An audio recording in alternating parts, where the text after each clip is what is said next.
Right. Boom, Welcome boom, back boom. to the Military Retirement Podcast. John, how you doing, man? Doing good, man. How you doing? You know, living life. Happy Mother's Day to all the mothers out there. You know, we're recording here, so it's all good. Happy Mother's Day, John. I know. Mother of two. Mother of two, right? There you go. And happy was it Happy, Military Spouse Day, right? That yep, just happened. military spouse day as well. Military spouse, yeah, All, that is all the that's a ladies. big thing. Exactly right. So I know they carry a heavy burden, heavy load during the time, during the active duty time. So happy Mother's Day to them. And it's also May is Mental Health Awareness Month. Is that right? Absolutely. So Absolutely. we're actually going to get into that a lot today. So if you're joining us, you're in for a real treat because we do have a gentleman on in the backstage with us, Mr. Robert Luna, and we'll bring him on here in a few minutes. So, John, what's been going on with your week, man? How you been? Not much. Just trying to get things scheduled, trying to line up some more guests, trying to do some more emails and send things out. I got everything set up on that platform for us. Yeah. So we've got that straightened out. Trying to line up some some accommodations for the hopes that we make it to Atlanta. Yes. That's in the works. So I wanted to bring that up. I'm glad you brought that up, John. Yeah. Yeah, if you all haven't heard, we have a goal, we have a mission here, and that is to reach 1,000 subscribers on the YouTube channel, and that will kind of jumpstart us to start making plans to attend the Military Influencers Conference in Atlanta. Is it September timeframe, right? Yep, end of September. Yeah. So that's the hopes. The more folks that can help us out with that goal, the better. I'm trying to subscribe for all my different channels to our channel just to add it on there. No, yep. But 1,000 subscribers is the milestone that we're trying to hit, and then we'll start making some plans and start doing some podcasting out there and cover all the goodness that comes with Military Influencers Conference while we're out that way. So that's right. Yeah. 1,000 or more. So if you're watching and you like what we do and it brings you value, like by all means, feel free to subscribe if you want. If you like the stuff that we're doing, hit some likes, drop us comments, let us know what you think, give us some feedback. If we suck, tell us we suck. Like if we're doing good, tell us we're doing good. And as we're doing the live streams, if you're on any of the platforms where you're seeing the live stream, be sure to drop comments in there, questions, anything you want to ask. Everything's on the table. So we're pretty transparent. Try to be as much as possible. And we try not to do crazy things like spend money on advertising because we're trying to do this organically as possible. We want to stay as true to the community as possible. So in that same vein, transparency wise, we want to let everybody know, like, you may see our thumbnails and our titles change over time and they may seem clickbaity, and there's a purpose behind that as well, because that's what works on YouTube and that's what works on some of these platforms. So it's not the point of getting somebody clickbait and then bring them in and give them some nonsense. Like, we want to just try to deliver on the thumbnails and titles as much as possible. But yeah, just to be transparent with everybody, if it looks like it's clickbaity, we're not doing that to be trendy or anything like that. Like, we just want to try to get in front of as many eyeballs as possible and be able to build this platform out for you so we can bring as much information to the community as possible. Yeah, we're just trying to see what works. We're trying to adapt, improvise, and overcome is what we're trying to do. That's right. So I want to get into some mental health stuff, John. Just transition to that because we know that is a big thing with the military. It's huge. It's all over the news now. I got a couple windows open on mental health laws being passed in Alabama. Just a bunch of stuff going on around the nation with mental health, and especially with veterans. And we all know, and we talk about it a lot on this podcast, how it could really affect you once you leave the service. Right. You kind of lose your passion, you lose your mission, you try to find out what's next in life for you. And it's a little tough all around. Right. And we struggle with it. A lot of veterans struggle with it. I mean, you see the VA offices are packed, at least the ones here in Southern California. When I walk in there, every chair is taken up. And I don't know that everybody's out there for mental health, but I have to assume that there's a lot of that going on over there. So with that, we want to bring on Mr. Rob Luna to the stage. And Mr. Rob Luna, he is actually here. Let's bring him onto the stage real quick. There we go. Rob, how are you? Welcome What's to up, guys? the podcast. Thanks, Vic. I appreciate it. Absolutely. So, Rob, you have an interesting story, and I wanted to kind of touch on that. And I know we're about 6 days out from what's really going to happen, something big. And Yep. I'm not gonna discount it. I'm gonna let you take it from here and just kind of introduce yourself and tell us everything that's going on and what's about to happen here in about 6 days. All right. Well, I'll give a little backstory. I graduated from high school in 1994 from a small town called Weaver, Alabama. And I was there because my dad was stationed at Fort McClellan, which was home of the chemical school for the United States Army. But he was detached from by the Marine Corps to the special ops. So he did that for like, I say about 10 years. He was a special ops instructor at Fort McClellan, which, made basically my home, Weaver, Alabama, for my life. And that's like new and like, it's just, Weaver, Alabama just speaks so much to me. It gave me my morals, my values that I live by today. A very small town, graduating class was, I think, 34, in a town where everybody was your mother, everybody was your grandmother. And before I even got home, my parents were probably either waiting for a belt, waiting with a belt or with some food, depending on what I did that day. So, but I wouldn't change it for the world. Once I graduated high school, I started college, didn't work out. And I was just like, you know what? Here we go. I already know the next step. You guys know, you grow up in a military family, you know what it provides. And I called them all, every single one of them. I showed no, except for the Marine Corps. My dad was like, hey, don't join the Marine Corps. He didn't like the direction that they were taking at the time. So I was all right, done deal. But the Coast Guard was the winner. They definitely took care of me from the get-go. And literally 2 weeks after calling them, I was at boot camp, Cape May, New Jersey. It was so quick. And 28 years later, I retired, moved back to Alabama, and here I am today. And about a year ago, I like to call it the episode. It was a 72-hour period where I had 2 hours of sleep and everything just hit me like a year out. And I think what happened is because, I bought this house, I had so many projects. So I was busy with the projects every day doing something new. And then the project stopped and then the quiet took over. And once that quiet takes over, I was done. All the voices, from search and rescue cases that I was on the radio for, talking to them, and it's all the bad ones, the ones that weren't successful. And it was day in and day out. And I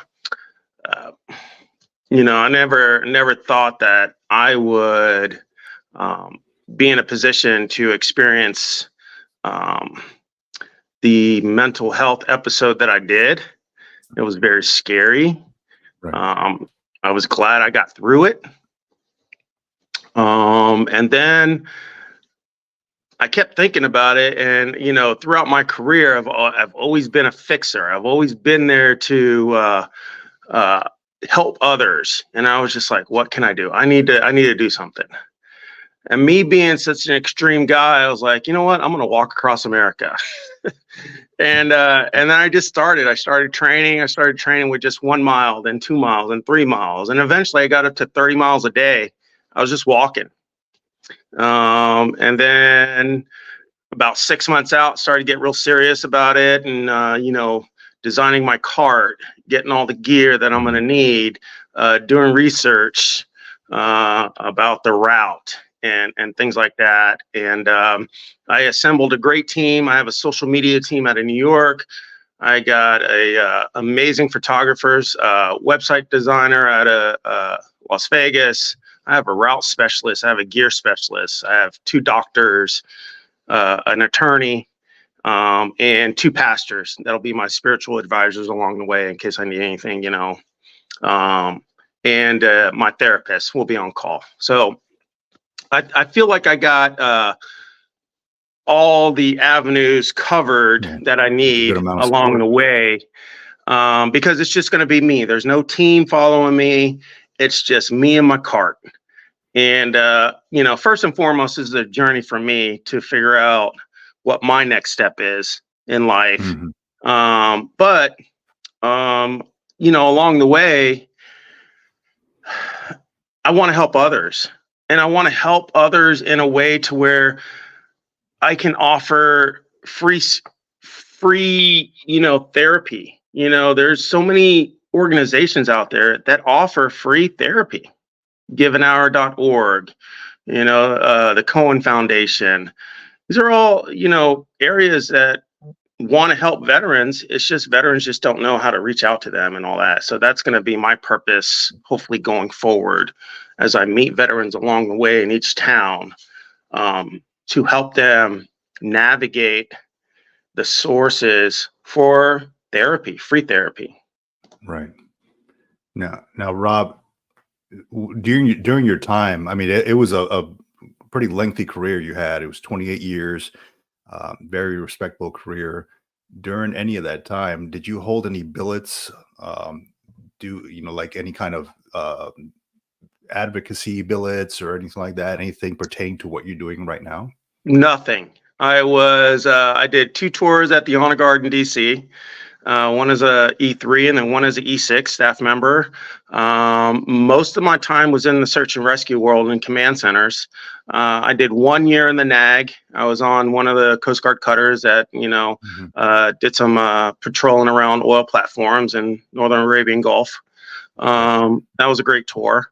But nothing of this nature, as far as anything in the mental health world or advocacy or the health services work life area. Never. Is that something that maybe you want to start? Is this, I guess, the premise of it, like to start that for active duty and veterans? Yes. So this is going to be the start of my foundation, the AL2LA Foundation. And we are going to focus on spreading the word for mental health, but also raise money to get more education to dependents and spouses. Right.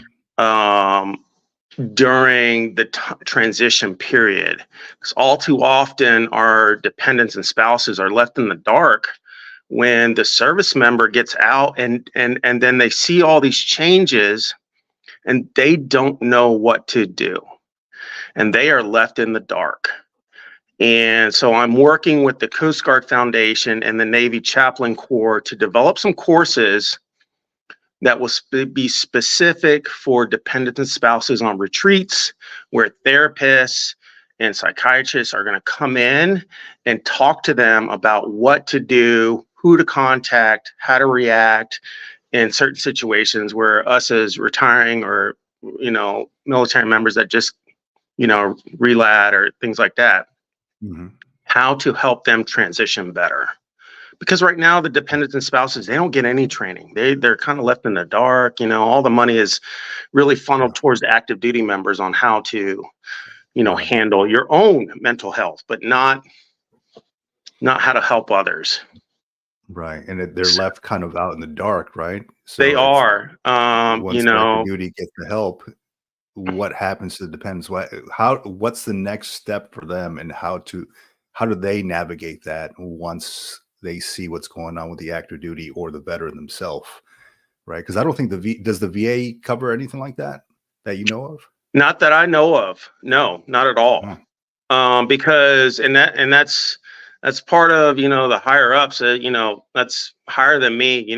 Allocating money to where they can do classes for dependents and spouses.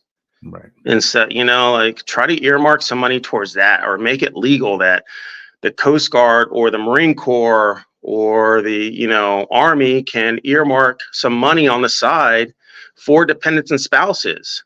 They are part of us, regardless of how it is. Like, they are an integral part of the active duty member's life.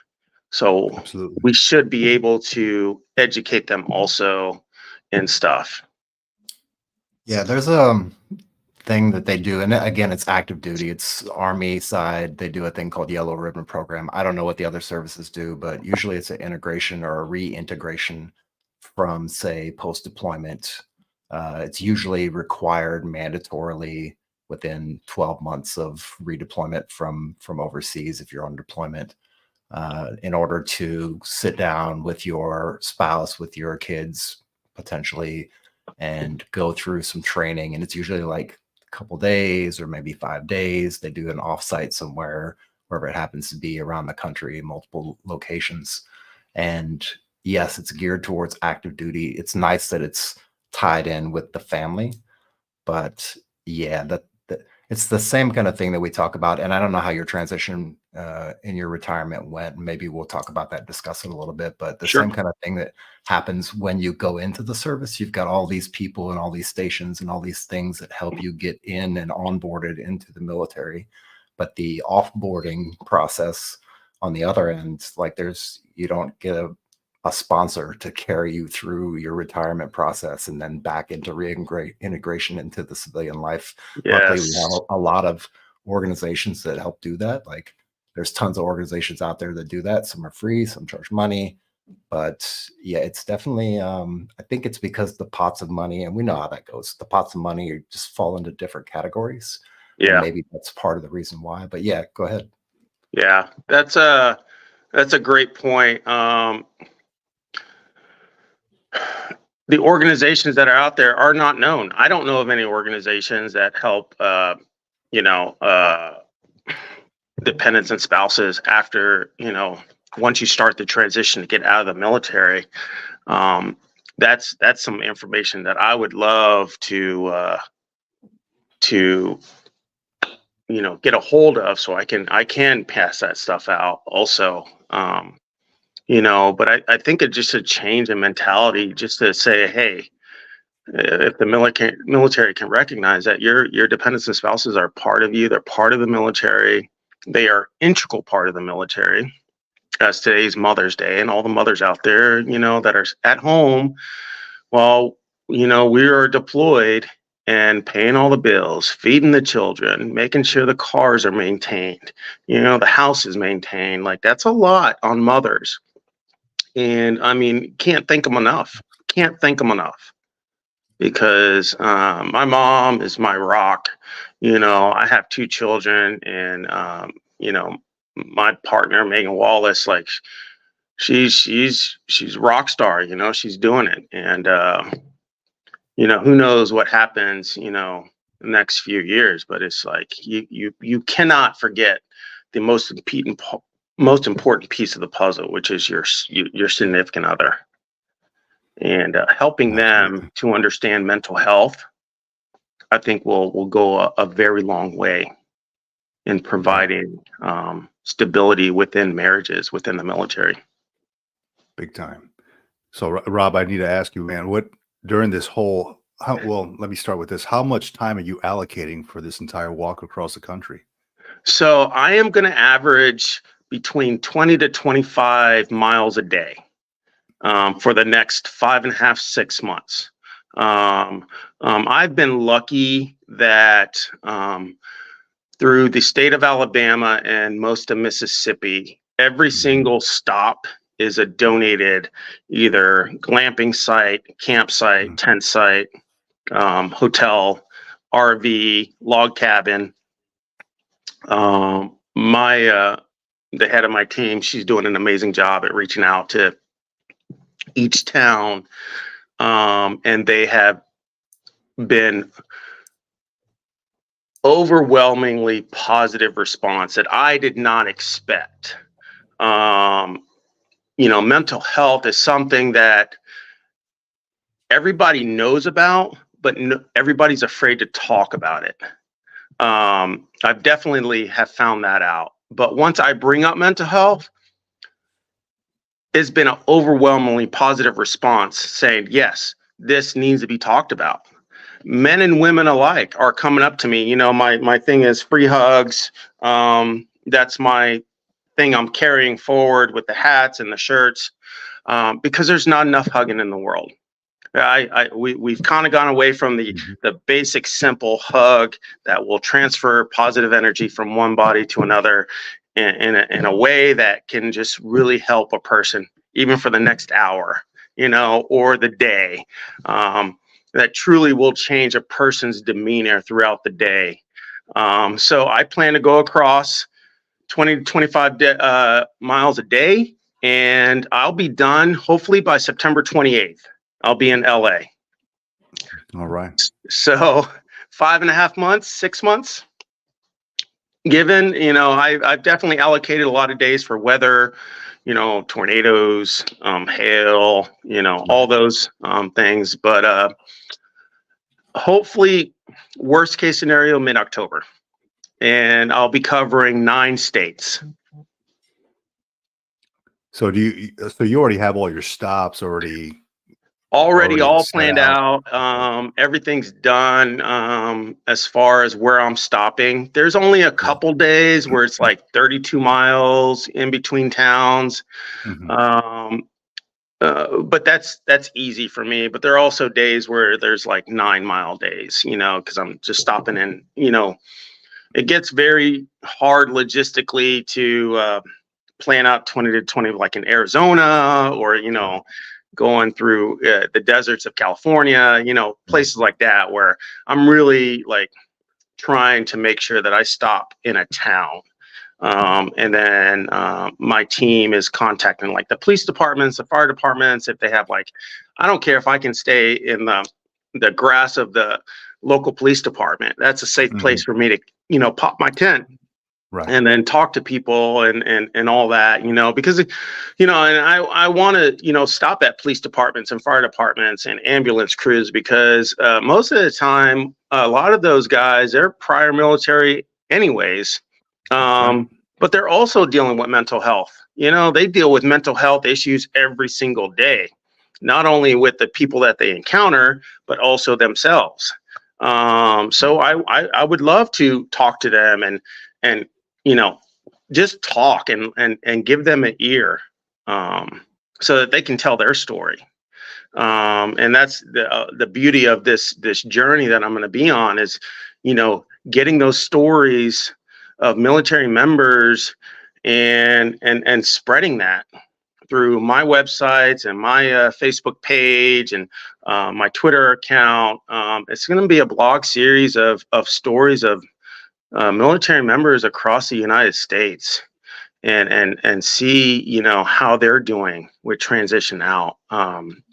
There's a town in Mississippi that is putting on a dinner in the town square for me and there's a 98-year-old veteran that wants to talk to me, and I'm just like, I'm so honored by that, because I cannot even imagine what I can talk to that 98-year-old veteran about from World War II. Like I've, you know, I don't know. That's going to be an experience that I'm definitely going to document and cherish, and hopefully, you know, I can give him some hope that the military is going in the right direction, and, you know, and thank him for his service and what he's done, you know, in his life, for himself and others, and the protection of our nation. And yeah, that's going to be an amazing journey. And just the people that I'm going to meet along the way within the campsites and along the road, like I'm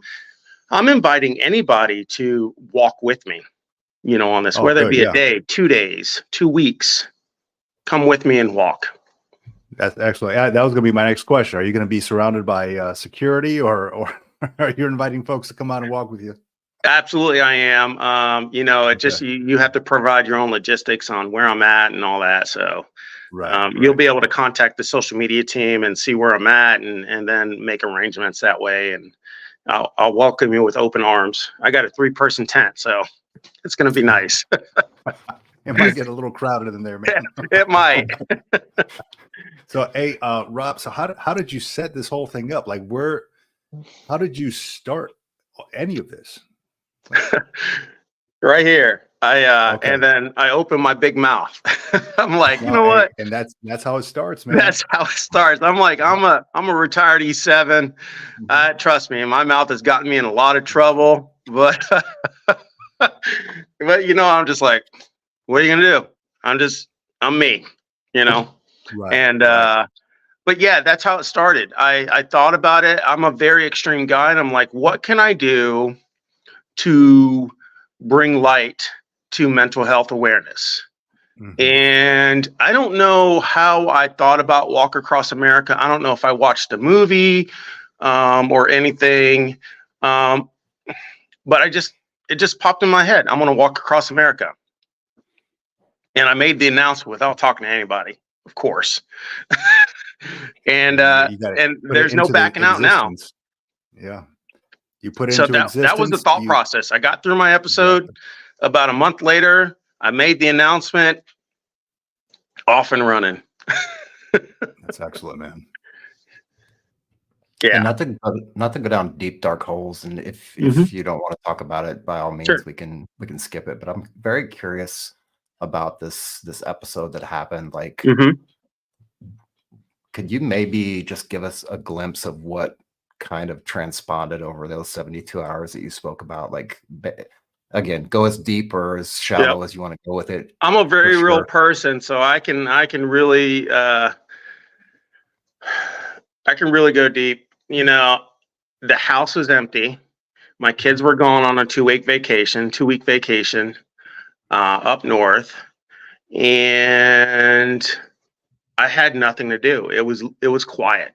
It was so quiet in this house, and I started thinking about this one SAR case I had. I was a young third class up in Long Island, New York, at East Moriches. And there was a sailboat off the coast of Nova Scotia. And at the time, we monitored HF, high frequency. And we had 2182 kilohertz was the distress channel for the Coast Guard. And the way the HF works is it works on skips with the ozone layer. And I was the only ones that could hear her on the HF radio. It was like 2 a.m. in the morning, and they were in a real bad storm. Her husband and son were on the deck of the ship trying to get the sails down. And so we had to coordinate between us, the Canadian Coast Guard, on first off whose responsibility whose it was, where they were at, located in the ocean, and it ended up being the Canadian Coast Guard took responsibility, but I was still the communicator because nobody else could hear them, even though they were so close to Nova Scotia. For some reason they couldn't hear them, so I was relaying and all that, and it took about a couple of hours for the Canadian Coast Guard to get out there and they ended up finding the sailboat, but it was upside down. So that particular one, I mean, just really radiates to me, knowing that I was the last person that this woman talked to, and that I can't get her voice out of my head. I've tried. I'm in therapy and all this, and there's just many more cases like that. And there I was in my bed and just could not sleep. And then I started screaming and crying and yelling, and I was literally standing up in the middle of my bed, with my hands raised up, and it's like, make it stop. And I kept screaming, I just want to sleep, and I couldn't sleep, couldn't do it. And it got to the point, I used to never have a gun in the house, and then I did. And then all of a sudden it's next to my bed, and then all of a sudden it's out of the case, and it's things like that. And then I don't know what happened. I fell asleep, The next day, I called my primary care manager, doctor, got in within 3 days. And then I think this was the straw that like really was like, I need to do something. She put in the referrals to see a psychiatrist, and it first available appointment was 4 months away. 4 months away to see a psychiatrist to talk about stuff and get me on some medications. So I had 4 months of every single day I would wake up, or at random times I would be driving my car and be like, all right, this is it. How can I do it? You know, how can I remove myself from this world, you know, that I'm in? And it was every day. I would literally wake up in the morning. The first thought in my head was, how am I going to kill myself today? And then it got to the point where I just started laughing, because I have never in my 28-year career ever thought to do this. But yet after I get out, I have these thoughts on an every single day basis. And I just started laughing about it. Like, I was just like, I cannot believe that in my head, these thoughts were so easily coming into my brain and being the first thing I think of in the morning, the last thing I think of at night, throughout the day while I'm driving. Should I just run into a tree? You know, but I did, between the 4 month wait for the my psychiatrist appointment, I went on va.gov and I got on telemed, and I was able to get a therapist a month later through telemed. So that has helped tremendously. Therapists, they're good for talking about your feelings, but they can't prescribe anything to help with, the suicidal thoughts and all that. So once I was able to get on the proper medication, those thoughts have gone away. Thank God. So, so that was it. I was literally in my bed with the gun next to my side and thinking, this is it. I'm doing it. But I was strong enough to fight through it. But I understand others are not that strong.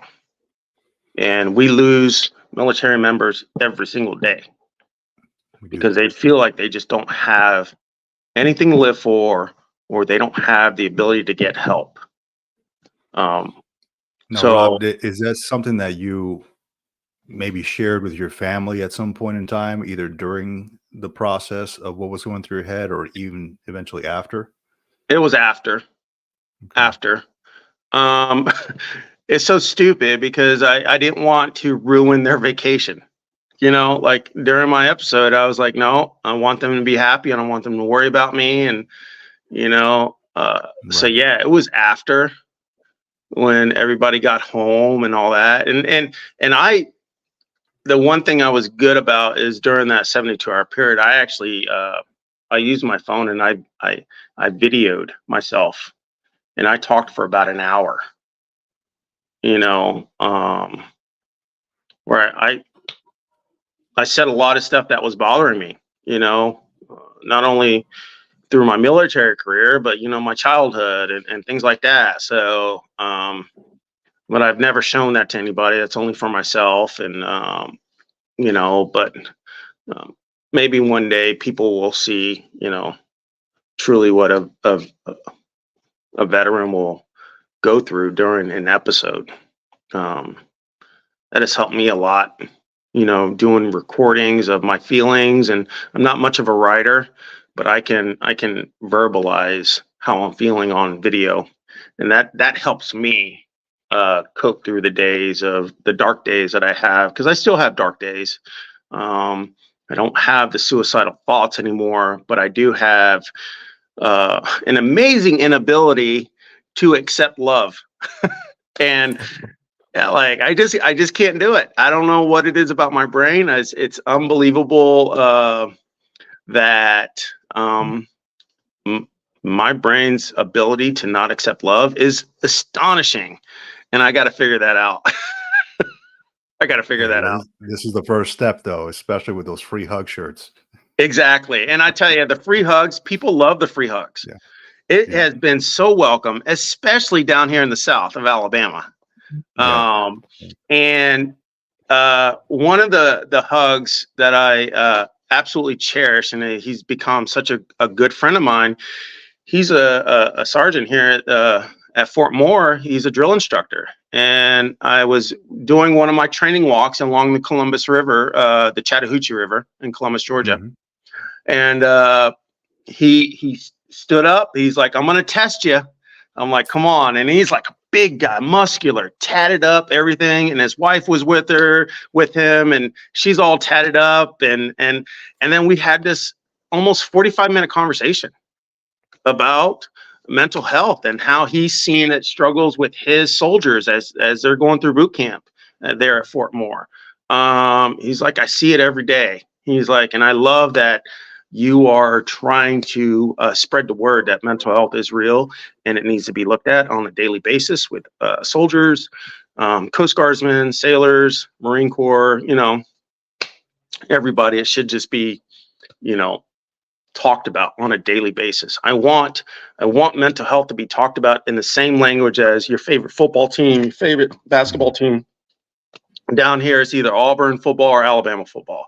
So I want that conversation to be just as easy as those Iron Bowl days. Why do you think that those conversations are not more talked about? Great question. And this is what I truly feel.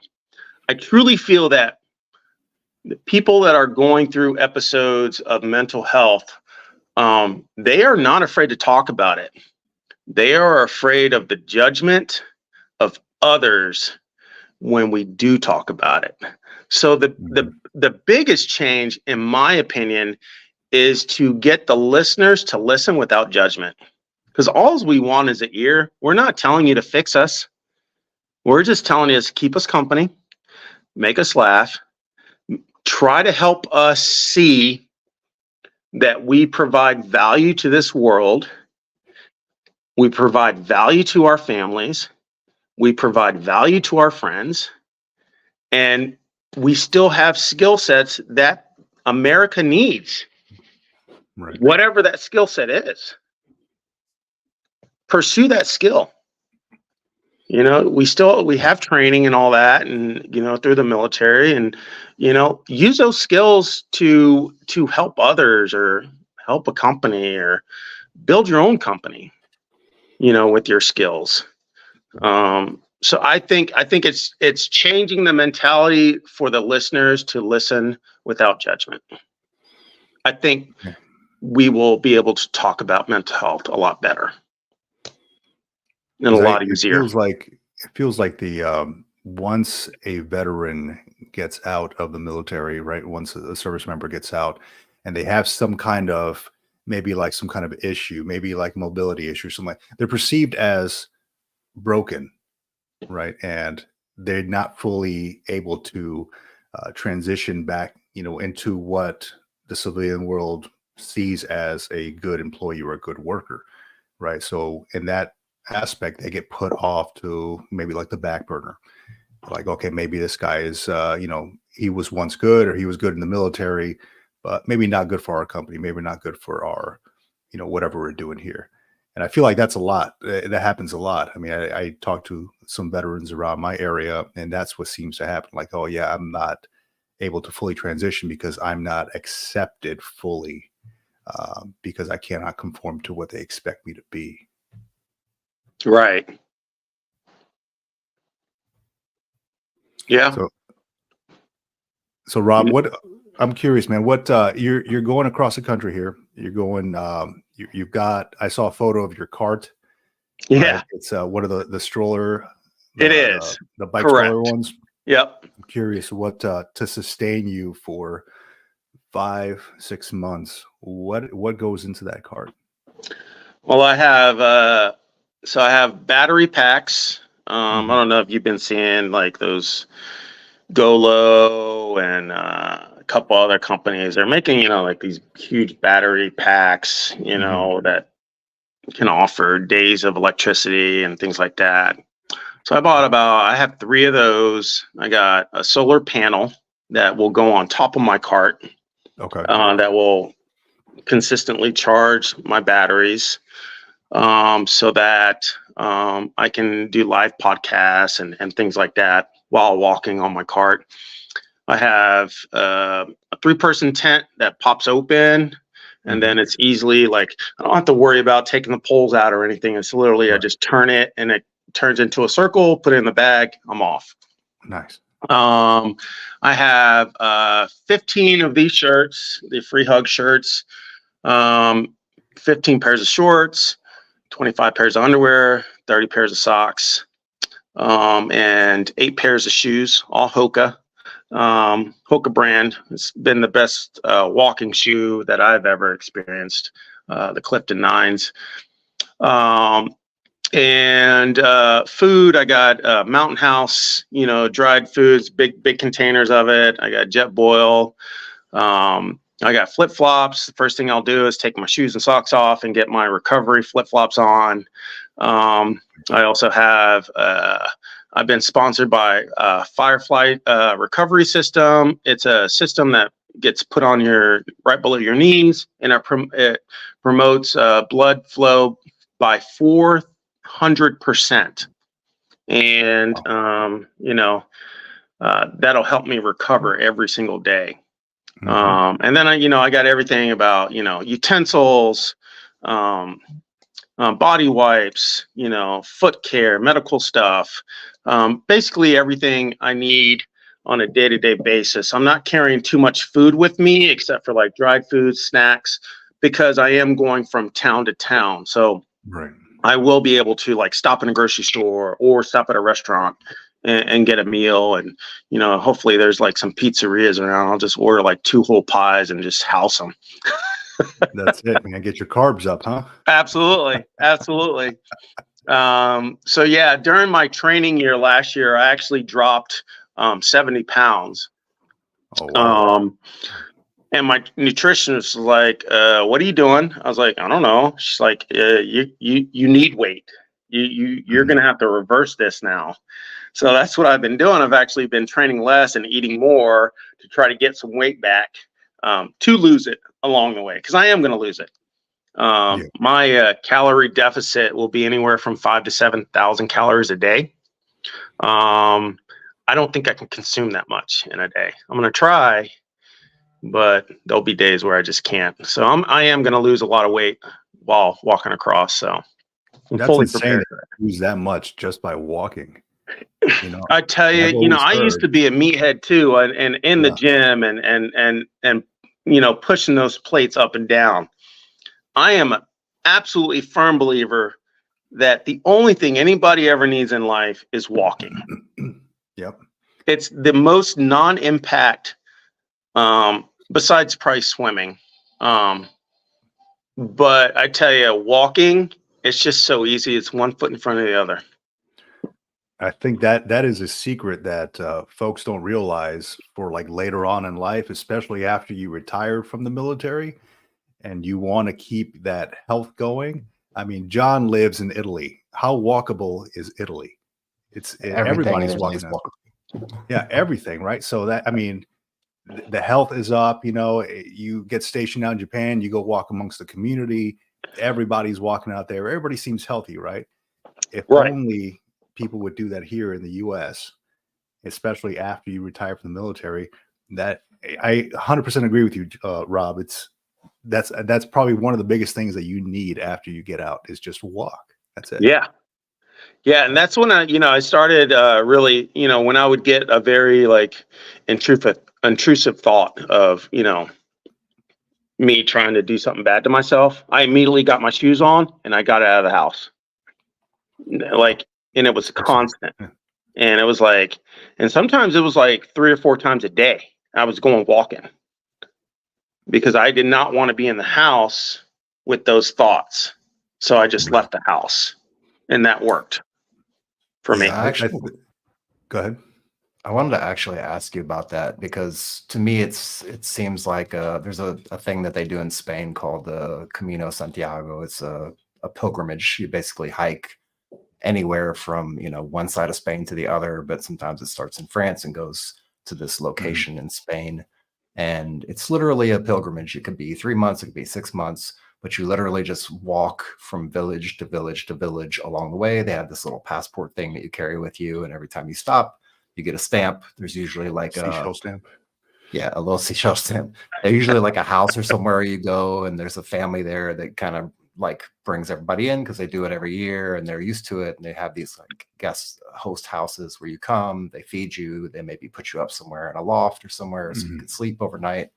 I guess 2 questions. One is the therapeutic part of walking, because I think it actually walking, and you mentioned swimming too. And for me, swimming is my thing. And swimming is very, very therapeutic because it just gives you that space to think and process, and you're physically moving at the same time. So I'm wondering, you're going to be doing a lot of stuff on your hike.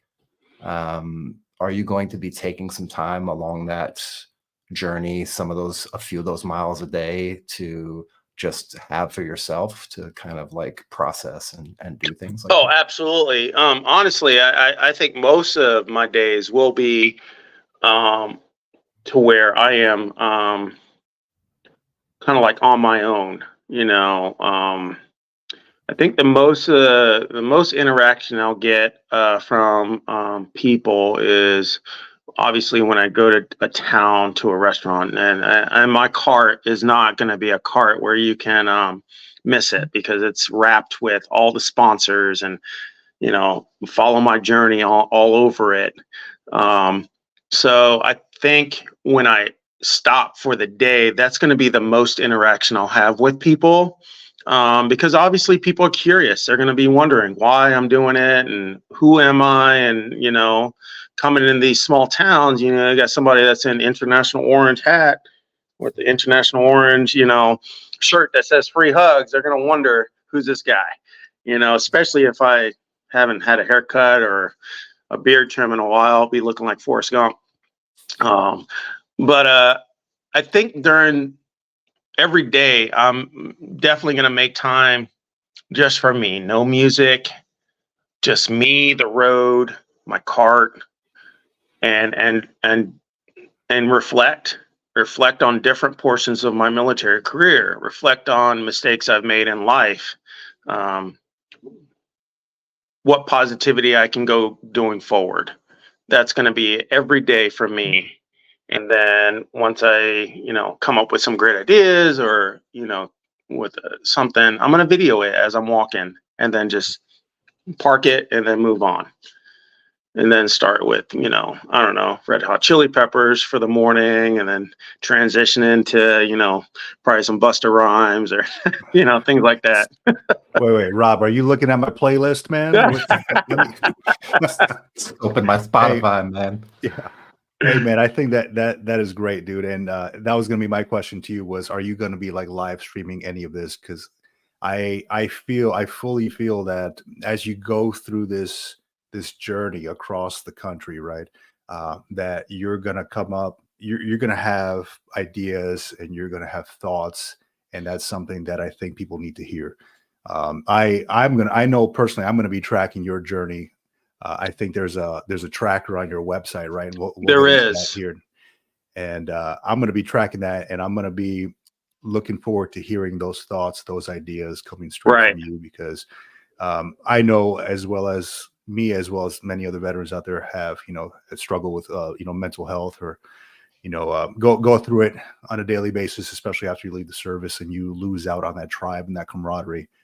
So I really look forward to hearing your thoughts and how you're processing everything as you make your way from station to station, or from stop to stop. I think that's it's funny you mentioned the camaraderie, right? Like, you know, when you're getting out, when you're getting retired, you know, you hear everybody's like, man, I can't wait to, you know, keep in contact with you and things like that. And it just doesn't happen. It just, No. I mean, once you leave your unit and you're retired, or you get out, like, there's no, I keep in contact with like maybe 3 or 4, you know, members that I've been in, you know, that I served with. And it's just like, it's pretty heartbreaking. Like, you know, we're brothers and sisters while we're in, but then once you're done, you're out. You're, Everybody goes their own way. yeah. That's it. Yeah, I fully comprehend that. Because I feel like I'm the one initiating the conversation. I'm Just always kinda the like one doing a buddy initiating. check. I'm Right. always the one initiating. Exactly. That's how And I've always been. I can't change that.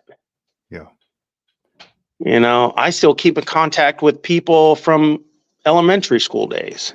Mm-hmm. I'm the one, that is always arranging meetups for my high school friends in Weaver, and coming out and they love it. They love it. And they live in the same town and they haven't seen each other in years. And I'm like, how does that happen? You guys are literally in the same town. We're out having beers, laughing and catching up, and you love it, but yet you don't think to initiate these meetups yourself. Like, you just wait for me to do it. Like, and it's the same with the military. It's even worse. Well, I mean, Yeah, I there's think there's something to say Go ahead. about that, right? It's like I've seen families that do the same thing, right? There's one person in the family that kind of organizes everything and puts together all the socials and all that stuff. So I wouldn't say it's isolated like a bad thing. I think it's actually a blessing that you have that ability to bring people together. But I've literally seen like families who live in the same town who don't see each other for months and years at a time. And then one person in the family puts together a barbecue and everybody kind of comes out. So Yeah. Yeah. but it should be a little bit more in the veteran community. I think it should be you lose people want to get out, especially after retirement. Like, I was so looking forward to that, right? I was like, oh man, I'm gonna start off a new life, a new chapter. And it felt so good for a little bit. And then it's like, I wonder what these guys are up to, and Right. we're on different, we're on WhatsApp. I have some other folks on because they're living around the world, right? So we're on different group chats, and I'm trying to arrange meetups, around the country. We were actually thinking about going to Puerto Rico at one point, just to have like a little meetup, because that's kind of like a central area for everybody. Okay. But it gets to be a little tough, because then you're working with everybody's schedule. Right. I have a family, I have work, we got to take off. I'm like, okay, well, it's no longer okay. Just take leave, dude. Just take leave. We can all take leave together like we were young, right? Yeah, Right. You can't do that anymore. Everybody's got their own life. Right. You take the back burner, unfortunately, because you're not the central focus of the mission anymore. Right. I get a lot of, let's do this, and 2 weeks out and be like, oh, I can't make it, or like, of course. it sounds like 90% of the podcast guests we try. It's just, but yeah, that's a huge struggle for me too. I thought, like I feel like I was a good E7 in the Coast Guard, and I feel like I did a great job, and but that just, once you get out, you're replaced within a week. Yeah, the green machine will continue moving with Correct. you. Correct. That is the thing. And that's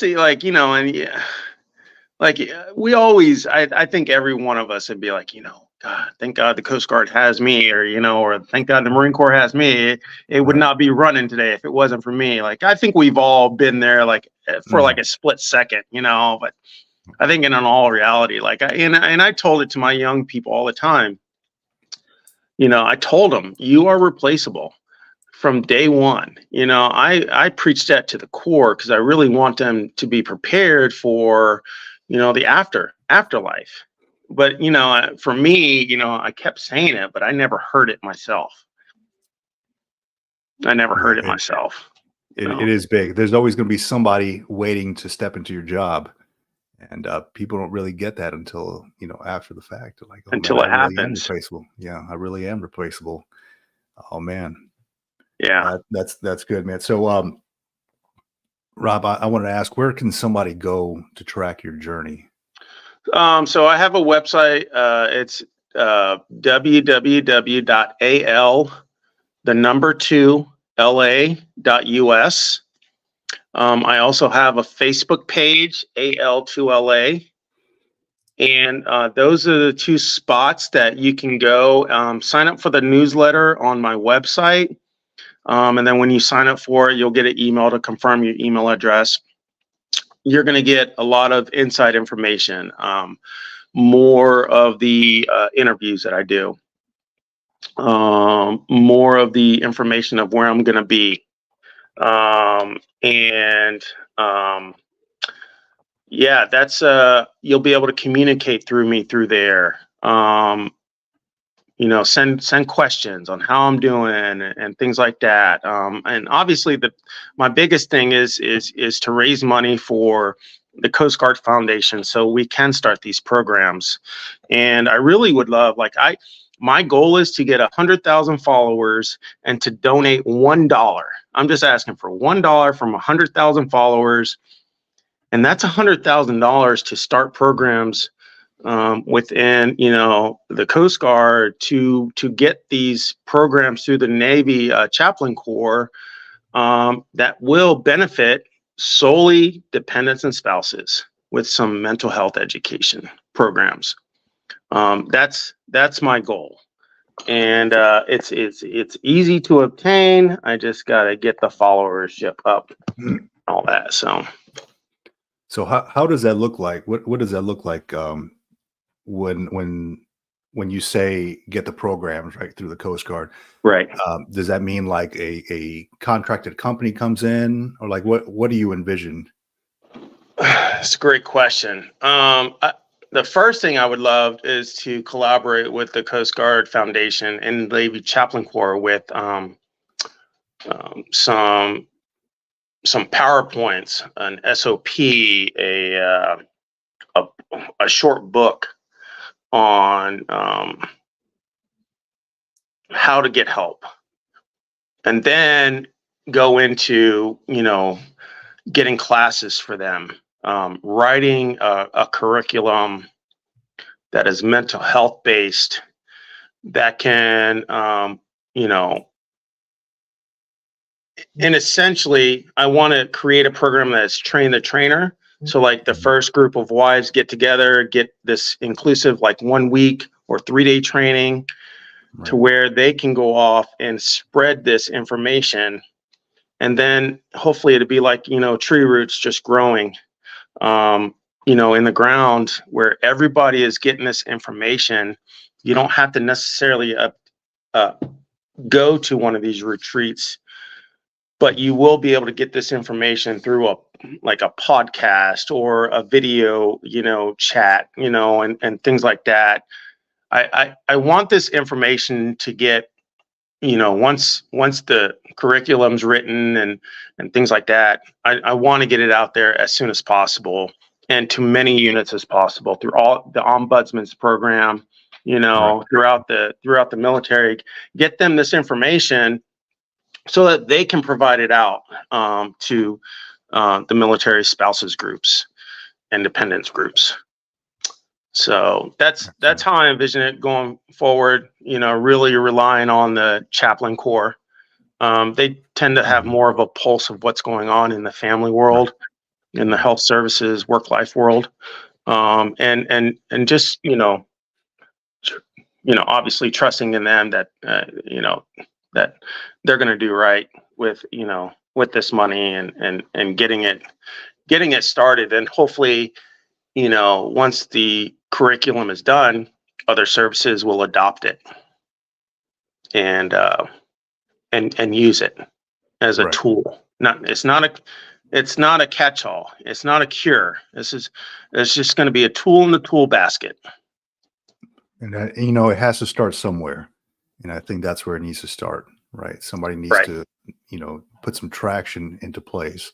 And I think you're doing the right thing with this, because if it doesn't exist right now, it's nobody's probably thinking about it, and you're the first one to put it into place because you have realized that there is an issue, an underlying issue here, and we need to get information not only to the active duty member or to the veteran via the VA or something, but their entire rest of their life needs to be involved, meaning their spouse, their dependents, or whoever it might be, because they're kind of left out in the cold at that point if they don't have that information. Right. Oh, that's excellent, man. Yep. And where are you starting your actual journey from? So I'm starting my journey out of Weaver, Alabama, where I started, my military career. That's my home. I love Weaver. I love the city of Weaver. I love the people of Weaver. Weaver's a town where we don't even have a red light. We have a blinking four-way stop sign as the main square. But I tell you, if you ever go there, it truly is a magical little city.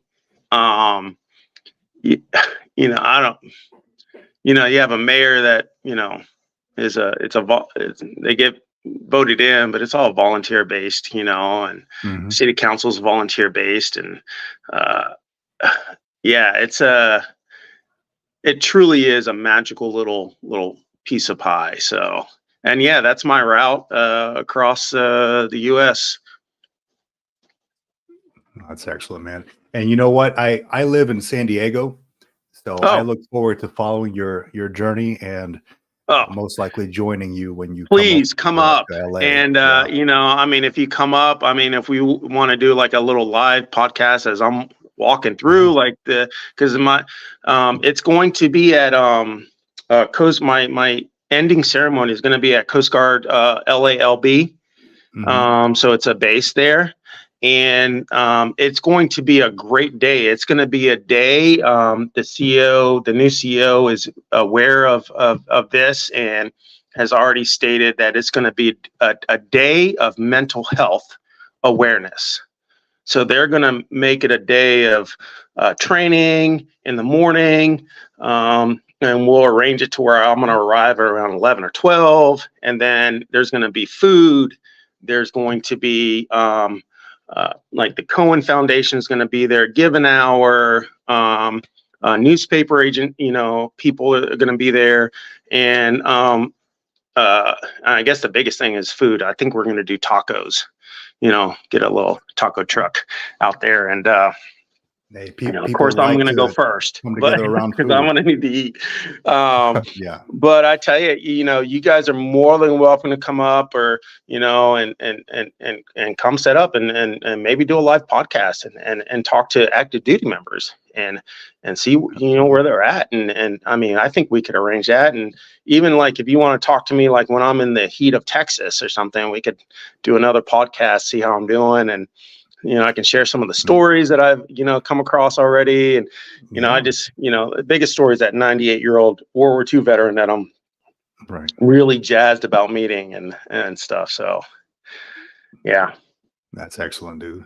Yeah, I definitely look forward to that, man. Thank you. But I just want to, if I can close out and just say, just follow me on the website and follow me on AL2LA, the Facebook page. Those are my two best spots. I do have a TikTok page, and I've been documenting my walks on there.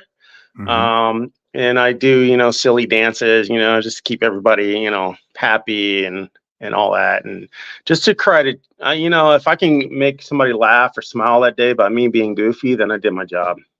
Well, now I got to watch it. I got to see these dances, man. And on my on the website, there's a link to my TikTok page. So absolutely give it a follow. If I can get up to 1,000 followers on there, then I'll be able to go live on TikTok, which would be amazing. It would be another tool in the toolbox for me to, spread the word. Excellent, man. And I'm on your website right now. It says your hug count is at 65. So we need to get that thing up. You got to get it up. We got to pump those numbers up. Those are rookie numbers. The rookie numbers, man. Hey, you didn't do 28 years for nothing, man. You got to get those exactly. Up. No, but this is Rob. I really I really enjoy having you on, man. I really support the cause for all this. Thank you. With veterans out there, and we need to spread the word on all of this. And I see there's some donate buttons on here as well to donate to you and your journey, as well as correct to the Coast Guard. Correct. The Coast Guard Foundation, is that what it is? That is correct. Yep. Okay. So and the Coast Guard Foundation, they're based out of New London, Connecticut. They're literally right on the Coast Guard Academy base. And so. And then where can we get one of those free hug shirts? Are those going to be in your shop here? They are on on my website, all different colors, different hats. I got Yeah, like these just say free hugs, just ask.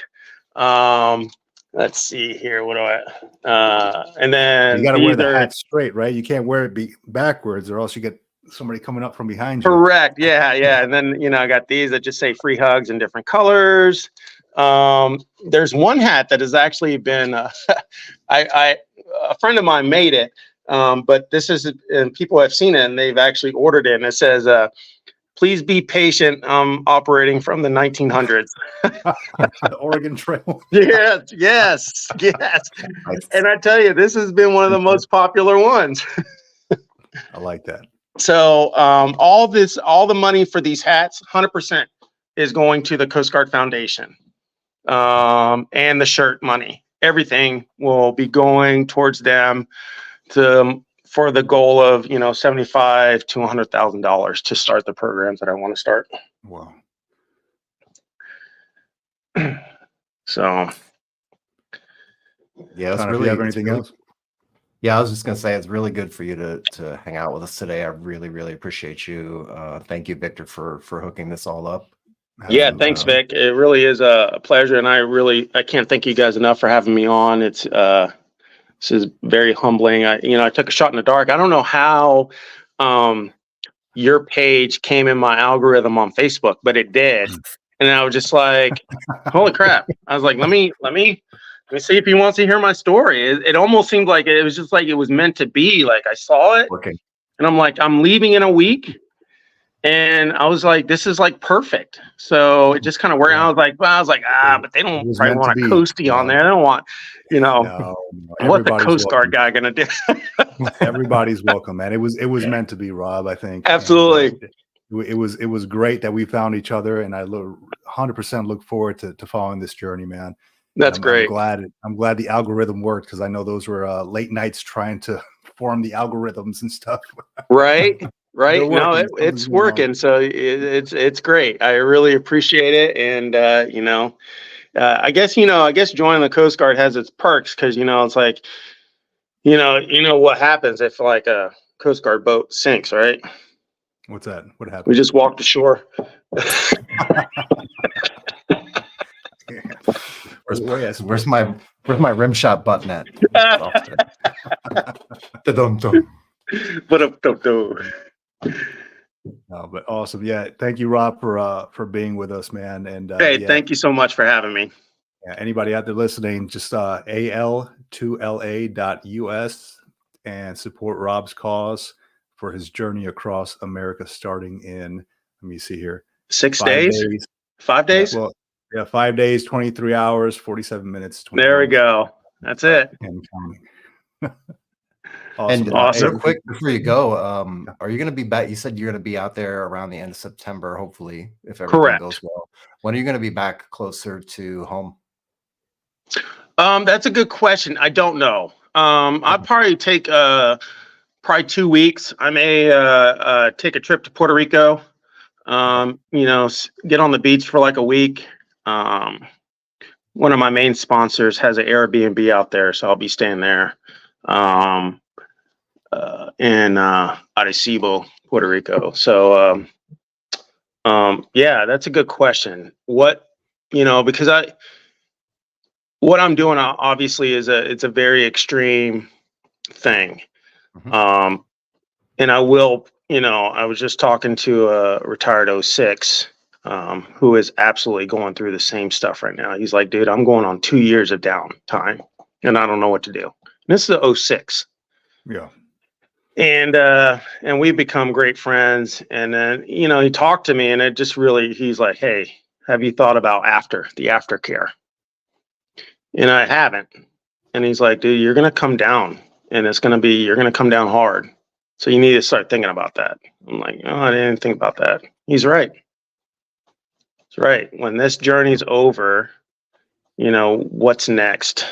And so we are, we have the paperwork in for the 501(c). So I think the next step is just to take it further. But I am going to put an emphasis on extreme athlete or athletic experiences. At 50, I want to do the Appalachian Trail. and hopefully I can take a bunch of veterans with me, and we can do the whole trail. And then 55, the Pacific Coast Trail, and then in between those, 50 and 55, create a group of extreme athletes that we, those like 2-week races where you got to carry a kayak and a bike and, and things like that, and go through the jungles and like that stuff interests me. And if I can take a veteran group to do these and raise money while, for mental health, oh, why not? Yeah. Sign me up. Yeah, that sounds amazing, man. Shoot, I might just join up on that, man. Right? That sounds great. Yeah. Our man. bodies are what we make them, and let's push them to the limits and see what it can do. That's right. Yeah, somewhere I heard that there is a you don't want to go through life with a clean resume, with nothing on your resume, meaning your life experiences. You want to have a full resume at the end, whether that be 80, 90, whatever it might be. Yeah, no, this is great info, man. I'm glad you came on. I'm glad we had you on here and shared a lot of great information for veterans out there. And I look forward to following that journey of yours, man. All right. Well, I'm going to bow out, and I'm going to listen to the rest of the podcast. So thanks a lot, guys. I really appreciate it. Hey, thanks for being here. Thanks. All right. See you later. See you. All right. Bye. Yeah, there we have it. Yeah, another great military retirement podcast, sharing great information with veterans, for veterans. And I'm serious about going up there and checking out his ending over at LA. You should check that out. That's going to be something special, I think. And it's right up the road. I'm like 2 hours away, so it's going to be great. We might have to do a podcast out there. I don't know, like you mentioned. Available.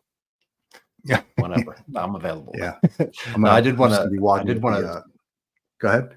I did want to let Rob know, and I forgot to let him know before he got off, and maybe he hears this at the end. But if you do get to circle back to the hometown before the end of September, right around the end of September, link up with us because we're going to be out there. Matter of fact, if you can get a ticket and go to the influencers conference, I think it would be a kind of a good fit and a good very next step after completing all of that. Right. Like that would be amazing. Military Influencers Conference out there full of veterans. So Rob, if you're listening, that might be a good spot for you to join up on if you're not already in Puerto Rico, living it up on the beach somewhere after your journey, man. And plus we need to sit down and have a beer or whatever and chit chat in person. That'd be great. Absolutely. Way, so.